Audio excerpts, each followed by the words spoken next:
European transfer window সবসময়ই আমাদের সামনে একগাদা চমক নিয়ে আসে, কিন্তু এত বড় একটা চমকের জন্য যে চেলসি সমর্থকদের তৈরি থাকতে হবে সেটা কিন্তু কেউই এক্সপেক্ট করেনি। ভেটারেন স্ট্রাইকার ড্যানি ওয়েলব্যাক আগামী 2 বছরের জন্য চেলসিতে জয়েন করতে চলেছেন। ব্রাইটন অ্যান্ড হোভ অ্যালবিয়নের সঙ্গে চেলসির ডিল হয়ে গেছে এবং তিনি ইমিডিয়েটলি চেলসিকে হংকংয়ে প্রিসিজন ট্যুরে গিয়ে জয়েন করবেন। এবং এটা এক্সপেক্ট করা হচ্ছে যে মরশুমের প্রথম ম্যাচ থেকেই ওয়েলব্যাককে চেলসি জার্সিতে আমরা দেখতে পাবো। এবার এরকম একটা ব্লকবাস্টার সাইনিং বা এরকম একটা অবাক করে দেয়া সাইনিং এর পেছনে যে আদৌ কি যুক্তি আছে, আদৌ কোন লজিকের জন্য জাভি আলোনসো ওয়েলব্যাককে পছন্দ করেছেন বা ক্লাব কি ভাবছে, আমি ডিলটাকে নিয়ে কি ভাবছি, সেটা নিয়ে আমরা এই ভিডিওতে আলোচনা করব। আপনারা দেখছেন সোহম টক্স ফুটবল এবং আপনাদের সাথে আমি আপনাদের বন্ধু সোহম।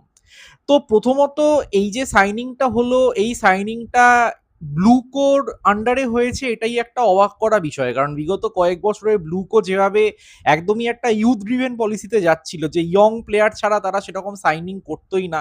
আমার খেয়াল পড়ছে না যে বিগত 3-4 বছরে আমরা আদৌ মানে 25 বছরের বেশি বয়সের কোনো প্লেয়ারকে সাইন করিয়েছি কিনা। তো সেইখানে দাঁড়িয়ে ফাইনালি এই যে সাইনিংটা এটা হলো, যে 36 বছর বয়সী এরকম একজন এক্সপিরিয়েন্স স্ট্রাইকার, কোথাও একটা গিয়ে আমার মনে হয় যে এটাকে সম্পূর্ণভাবে ব্লুকোর উপর ফেলে দিলে চলবে না।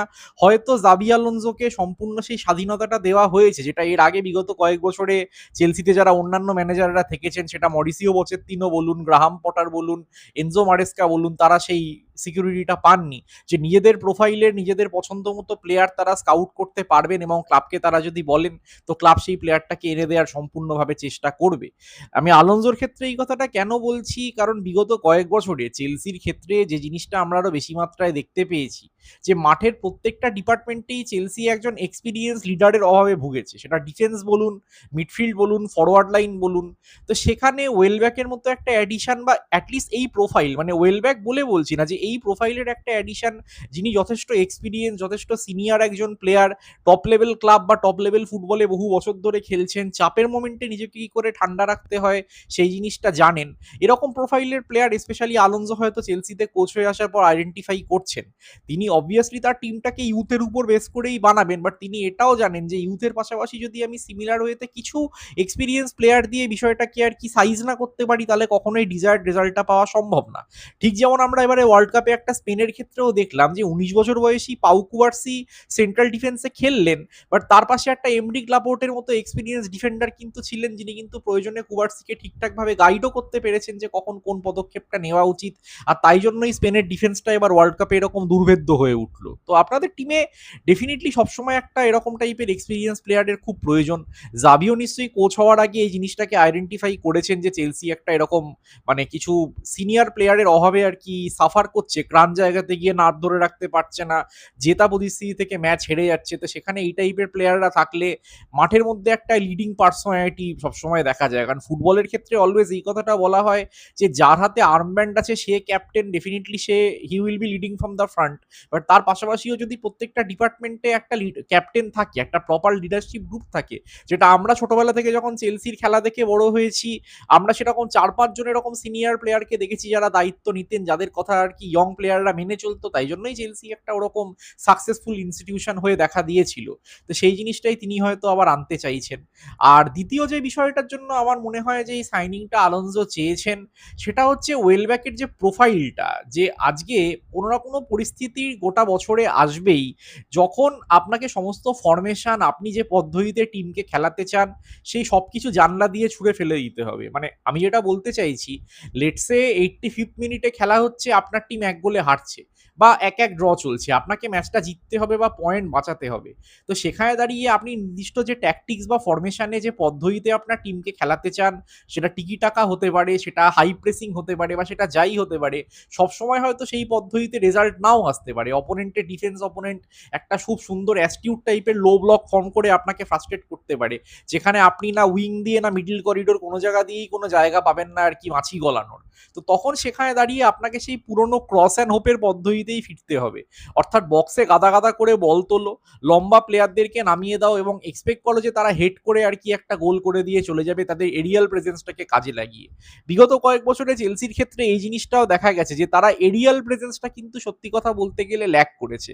ফ্রন্ট লাইনের প্লেয়ারদের মধ্যে তথাকথিত লম্বা প্লেয়ার বলতে যে জিনিসটা আমরা দেখেছি যে কোল পালমার ডেফিনেটলি একজন, বাট তিনি যেহেতু একটু প্লে মেকার রোলে খেলেন তাই সবসময় বক্সে তিনি হেড করার মতো জায়গায় থাকবেন সেটা নাও হতে পারে।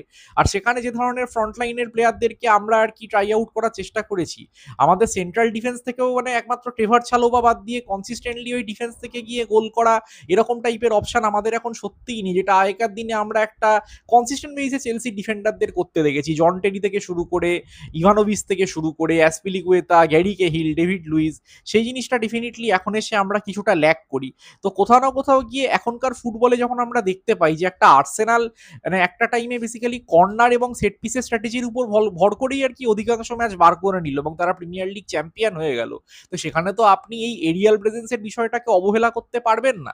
তো সেই কারণেও আমার মনে হয় যে ওয়েলব্যাকের এই সাইনিংটা করা হয়েছে যে প্রয়োজন পড়লে, তার এখন যা বয়স হয়ে গেছে এই 36 বছর বয়সে, আমি এক্সপেক্ট করছি যে তিনি প্রত্যেকটা ম্যাচে তো স্টার্ট করবেনই না, হয়তো তাকে বড়জোর আমরা লিগে সাবস্টিটিউট হিসাবে কয়েকটা ম্যাচে দেখতে পারি এবং এফএ কাপ, লিগ কাপের মতো টুর্নামেন্টগুলোতে হয়তো তিনি স্টার্টিং স্ট্রাইকার হবেন যেখানে জোয়াও পেড্রোকে রেস দেওয়া হতে পারে।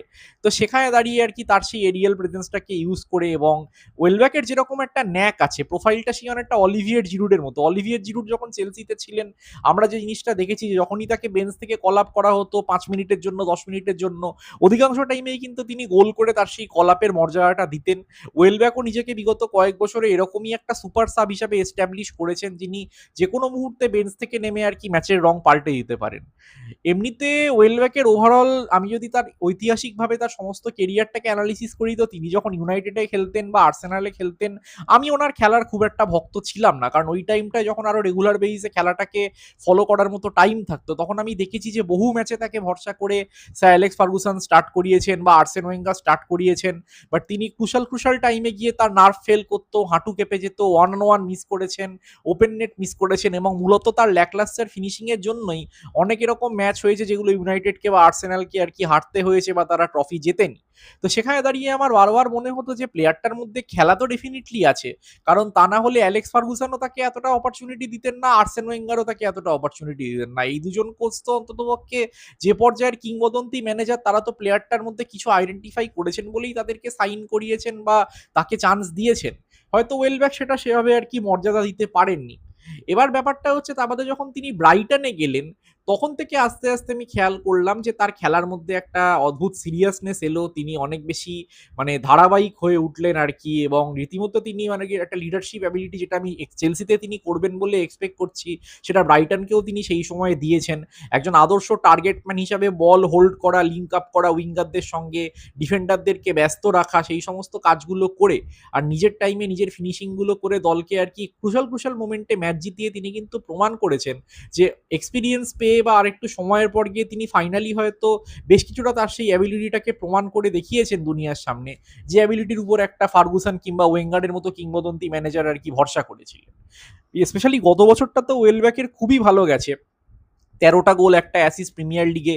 মাঝখানে তো একটা এরকম রীতিমতো দাবি উঠে গেছিল যে থমাস টুচেল যেন তাকে ইংল্যান্ডের ওয়ার্ল্ড কাপে স্কোয়াডে রাখেন, এবং টুচেল যখন তাকে না রেখে ইভান টোনিকে চান্স দিলেন তখন সবাই এটাকে নিয়ে আলোচনা করেছিল যে হয়তো একটা ভুল ডিসিশন হলো, কারণ গোটা বছর ওয়েলব্যাক যে খেলাটা দিয়েছেন ক্লাব লেভেলে তাই তিনি হয়তো এবারে ওয়ার্ল্ড কাপে অ্যাটলিস্ট একটা কল আপ ডিজার্ভ করতেন। বাট এনিওয়েজ সেটা একদিক দিয়ে হয়নি, সেটা আমি বলবো এই মুহূর্তে চেলসির জন্য ভালো, কারণ চেলসির অধিকাংশ প্লেয়ার যারা ফ্রন্ট লাইনে খেলেন, পালমার বলুন, এস্তেভাও বলুন, এখন ওয়েলব্যাকটাও যদি আমি ধরি, তো তারা ওয়ার্ল্ড কাপে যাননি মানে তারা অনেক বেশি ফিট থাকবেন, সম্পূর্ণ প্রি সিজনটায় দলের সঙ্গে থাকতে পারছেন।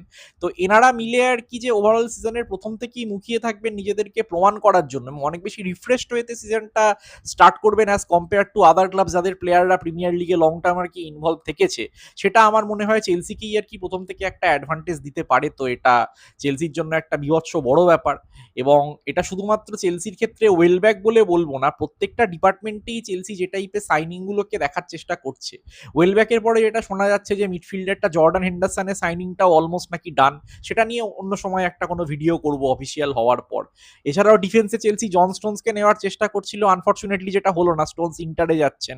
মানে কি প্রমাণ হয় যে জাভি প্রত্যেকটা ডিপার্টমেন্টেই এমন একটা কোনো অপশন চাইছেন যারা এক্সপিরিয়েন্স, যারা কেরিয়ারে ট্রফি জিতেছে, বড় ক্লাবে খেলেছে এবং তারা জানে যে কঠিন মুহূর্তে ম্যাচের রাশটা কিভাবে ধরতে হয়।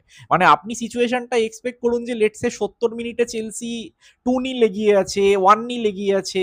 এই পরিস্থিতিতে যদি একটা ওয়েলব্যাক, হেন্ডারসন, স্টোনস এই প্রোফাইলের প্লেয়ারদেরকে আর কি নামানো হয়। কারণ আমরা বিগত কয়েক বছরে দেখেছি যে চেলসি স্পেশালি ম্যাচের লাস্ট 10-15 মিনিটেই গিয়ে কিন্তু খেইটা হারিয়ে ফেলতো, জেতা ম্যাচ মাঠে ফেলে দিয়ে চলে আসতো। তো সেখানে এরকম কিছু কাম এক্সপিরিয়েন্স হেড যদি মাঠের মধ্যে থাকেন, তারা টিমটাকে অনেক বেটার ওয়েতে গাইড করতে পারেন। তো সেটাই হয়তো আলোনসো কিছুটা টার্গেট করছেন, কারণ শুধুমাত্র আপনাকে তো একটা স্ট্র্যাটেজি বা কিভাবে আপনি টিমটাকে খেলাবেন সেটা ভাবলে চলবে না। আপনাকে এটাও দেখতে হবে যে পার্সোনালিটি ওয়াইজ, ক্যারেক্টার ওয়াইজ আর কি আপনার টিমের মধ্যে কতজন এরকম টাইপের প্লেয়ার আছেন যারা কঠিন মুহূর্তে আর কি নাট ধরে রাখতে পারেন। তো এই মুহূর্তে কেরিয়ারের এই স্টেজে এসে আমার মনে হয় ওয়েলব্যাক তাদের মধ্যে অন্যতম। এবার ওয়েলব্যাকের ক্ষেত্রে একটাই যেটা একটু নেগেটিভ পয়েন্ট বলে আমার মনে হয়, সেটা হচ্ছে ওনার ইনজুরি প্রোন নেচারটা। কারণ দেখুন, এখন ওয়েলব্যাকের সাইনিংটা হলো, জোয়াও পেড্রো অলরেডি ক্লাবে আছেন। যেহেতু চেলসি এবার কোনো ইউরোপিয়ান কম্পিটিশনে খেলছে না, তাই জন্য এত বড় স্কোয়াড ডেপথ তো রেখে কোনো লাভ নেই। আপনাকে বেকার বেকার ওয়েজটাও আর কি তাদের টানতে হবে। তো সেখানে বোঝাই যাচ্ছে যে একগাদা স্ট্রাইকার আউটগোয়িং হতে চলেছে। নিকোলাস জ্যাকসন ডেফিনেটলি বেরোবেন, লিয়াম ডেলাপও আমার মনে হয় ডেফিনেটলি বেরোবেন। এবার মার্গিও হয়তো লোনে বেরিয়ে যাবেন বা তাকে ছেড়েও দেওয়া হতে পারে। সেখানে এমানুয়েল এমেঘা এই প্লেয়ারটিকে পার্টিকুলারলি আমি বলবো চেলসি রাখতে পারে, কারণ এমেঘাকে জাস্ট গত বছরই আর কি সাইন করানো হয়েছে। তো সেখানে 3টে স্ট্রাইকার অ্যাটলিস্ট থাকলে আমার মনে হয় চলো ঠিক আছে, ঘুরিয়ে ফিরিয়ে খেলা যেতেই পারে। কারণ জোয়াও পেড্রোরও একটু কাট দেখার প্রবণতা আছে এবং ওয়েলব্যাকেরও একটা ইনজুরি, যে প্রবলেমটা আমি বারবার বলছি যে কেরিয়ারের প্রথম থেকেই ওয়েলব্যাকের এরকম বেশ কিছু লং টার্ম ইনজুরি হয়েছে, যে কারণে তিনি 2 মাস, 3 মাস, 6 মাস এরকম বাইরে থেকেছেন। তো সেই জিনিসটা চেলসিকে কতটা বদার করবে সেটার দিকে আমার ডেফিনেটলি নজর থাকবে, কারণ ব্রাইটনও বেশ কয়েকবার ওয়েলব্যাক এরকম বড় সড়ো চোট পেয়ে সাইড লাইনের ধারে টাইম কাটিয়েছেন। এবার সেটা যদি চেলসি এতগুলো স্ট্রাইকারকে একসঙ্গে ছেড়ে দেয়, তাই জন্যই আমি বলছি এমেঘাকে এখানে রাখাটা হয়তো প্রয়োজন। তাহলে যদি ওয়েলব্যাক কোনো কারণে ইনজুরি থাকেও, তাহলে জোয়াও পেড্রোর পরে একটা ব্যাকআপ হিসাবে এমেঘার অপশনটা থাকবে, একদম ব্ল্যাঙ্ক হয়ে যেতে হবে না। তো সেই জায়গাগুলো চেলসি ডেফিনেটলি এনশিওর করা উচিত। তবে আমি আশা করব সমস্ত পরিস্থিতির দিকে তাকিয়ে যে ডেফিনেটলি এটা একটা খুব শিউট সাইনিং হতে চলেছে।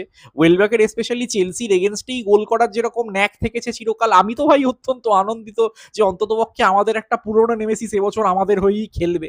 এবং যেটুকু খেলা আমি তার ব্রাইটনে দেখেছি স্পেশালি বিগত 1-2 বছরে, তাতে আমি এটা কিন্তু এক্সপেক্ট করছি যে এখানে তিনি যে টাইপের প্লেয়ারদের সার্ভিস পাবেন তাকে বল বাড়ানোর জন্য, এবং সেরকম একটা প্রপার টিমমেটদের সঙ্গে খেলে তার স্ট্যাটিস্টিক্স আরও ভালো হতে পারে।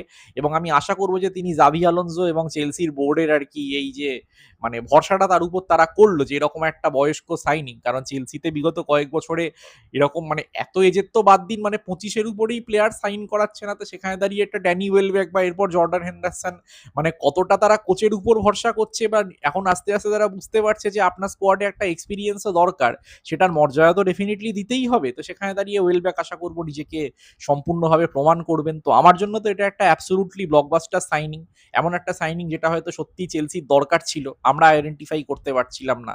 তো আশা করব যে তিনি আর কি ভালো খেলবেন এবং নিজের এই ধারাবাহিকতা যেটা বিগত কয়েক বছর ধরে তিনি ব্রাইটনের হয়ে দেখিয়েছেন, এবার সেটা চেলসির নীল জার্সিতেও তিনি দেখাবেন। তো ওয়েলকাম ড্যানি ওয়েলব্যাক, আশা করব আপনি ঠিক করে খেলে নিজেকে প্রমাণ করবেন, এটাই আমার বলার। আর ওভারঅল আপনারাও জানান যে এই পার্টিকুলার সাইনিংটা নিয়ে আপনাদের কি মতামত।